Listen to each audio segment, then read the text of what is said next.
Hi friends, welcome to మన cabs Vijayawada. ఈరోజు మన ట్రిప్ వచ్చేసి మా ఊరు నుంచి Eluru up and down.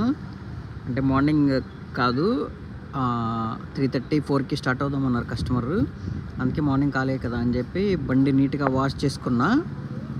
డీజిల్తో engine కూడా నీట్గా కడిగా అనమాట. నా దరిద్రం ఏంటి అంటే, నేను నీట్గా కడిగిన తర్వాత రిటర్న్ ఇప్పుడు ఏలూరు వచ్చేటప్పుడు ఫుల్ వర్షం. బాలాజీ ఏసీ ఫంక్షన్ హాల్ అంట, ఇక్కడ హైవేకి దగ్గరలోనే. కస్టమర్ దింపేసా, 2 అవర్స్ అవుతుంది. భోంచేసి వస్తారు, వెళ్ళిపోదామన్నారు. నేను దీనికి సాటిస్ఫై అయ్యే అమౌంట్కే మాట్లాడుకున్నాను అనమాట. రేపైతే ఏం లేదు, చూడాలి. ఈరోజు ఇంక ఇదొక్కటే కిరాయి. మార్నింగ్ నుంచి ఇంటి దగ్గరే ఉన్నా ఖాళీగా. బండి నీట్గా వాష్ చేసా కానీ బట్ నో యూజ్ అనమాట, ఫుల్ వర్షం పడింది. Thank you watching my video. Please like చేయండి, షేర్ చేయండి, సబ్స్క్రైబ్ చేయండి. Thank you to all.